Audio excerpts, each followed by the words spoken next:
नमस्कार। आज हम आपको भगवान शिव के सप्तम ज्योतिर्लिंग काशी विश्वनाथ की दिव्य, चमत्कारी और रहस्यमयी कथा सुनाने जा रहे हैं। यह केवल एक मंदिर की कहानी नहीं है, बल्कि उस पवित्र नगरी की महिमा है जहां स्वयं भगवान शिव सदैव विराजमान रहते हैं और अपने भक्तों को जन्म मरण के बंधन से मुक्त होने का आशीर्वाद देते हैं। यही कारण है कि काशी को मोक्ष नगरी कहा जाता है।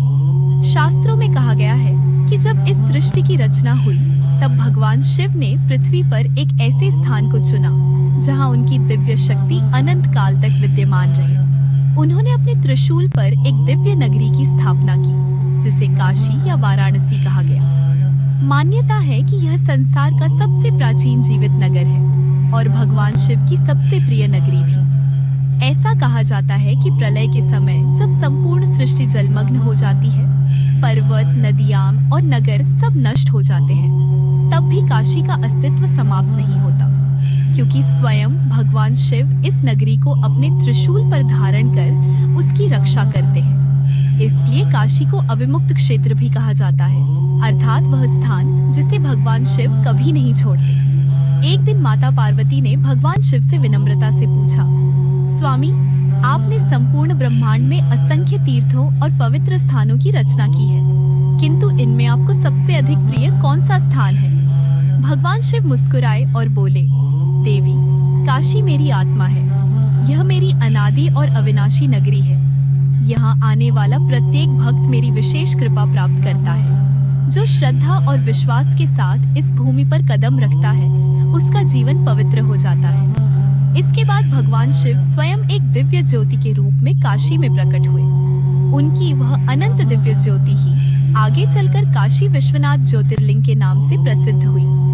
विश्वनाथ अर्थात संपूर्ण संसार के स्वामी। भगवान शिव ने आशीर्वाद दिया कि जो भी भक्त सच्चे मन से इस ज्योतिर्लिंग के दर्शन करेगा, उसके समस्त पाप नष्ट होंगे और उसे मोक्ष का मार्ग प्राप्त होगा।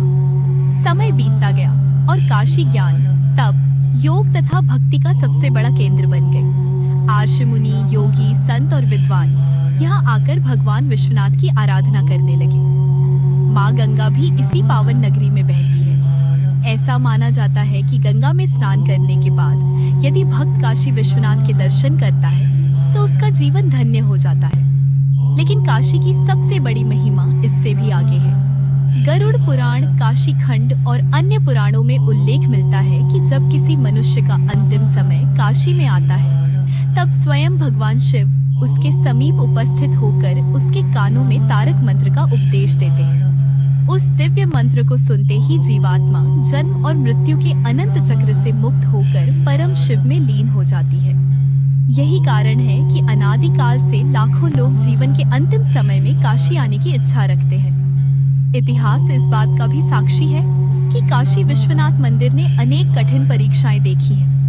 विभिन्न आक्रमणों के दौरान इस मंदिर को कई बार तोड़ा गया, इसकी पवित्रता को नष्ट करने का प्रयास किया गया, लेकिन भगवान शिव के भक्तों की आस्था कभी नहीं टूटी। हर बार मंदिर का पुनर्निर्माण हुआ और शिव भक्ति की ज्योति पहले से भी अधिक प्रखर होकर प्रज्वलित हुई। 18वीं शताब्दी में मराठा साम्राज्य की महान धर्मपरायण महारानी अहिल्याबाई होलकर ने वर्तमान काशी विश्वनाथ मंदिर का भव्य पुनर्निर्माण कराया। बाद में पंजाब के महान शासक महाराजा रणजीत सिंह ने मंदिर के शिखर पर स्वर्ण चढ़वाया, जिसके कारण यह मंदिर आज भी अपनी अद्भुत दिव्यता और भव्यता के लिए विश्व भर में प्रसिद्ध है। आज भी प्रतिदिन लाखों श्रद्धालु बाबा विश्वनाथ के दर्शन करने के लिए काशी पहुंचते हैं। प्रातः काल की मंगल आरती, दिन भर होने वाले रुद्राभिषेक, संध्या समय गंगा आरती का दिव्य दृश्य और हर हर महादेव का गूंजता हुआ जय घोष प्रत्येक भक्त के मन को भक्ति और आध्यात्मिक ऊर्जा से भर देता है। कहा जाता है कि जो व्यक्ति सच्चे मन से भगवान विश्वनाथ का स्मरण करता है, उसके जीवन के दुख, भय और संकट धीरे धीरे समाप्त होने लगते हैं। भगवान शिव उसे सही मार्ग दिखाते हैं और अंततः उसे आत्मिक शांति का अनुभव कराते हैं। काशी विश्वनाथ केवल एक ज्योतिर्लिंग नहीं, बल्कि सनातन धर्म की अमर आस्था, भगवान शिव की अनंत कृपा और मोक्ष का दिव्य द्वार है। इसलिए करोड़ों श्रद्धालु जीवन में कम से कम एक बार बाबा विश्वनाथ के दर्शन करने का संकल्प अवश्य लेते हैं। हर हर महादेव। जय बाबा विश्वनाथ। यदि आपको काशी विश्वनाथ ज्योतिर्लिंग की यह दिव्य कथा पसंद आई हो तो वीडियो को लाइक करें, अपने परिवार और मित्रों के साथ शेयर करें और भगवान शिव की ऐसी ही अद्भुत कथाएं देखने के लिए हमारे चैनल को सब्सक्राइब करना न भूलें। जय बाबा विश्वनाथ। हर हर महादेव।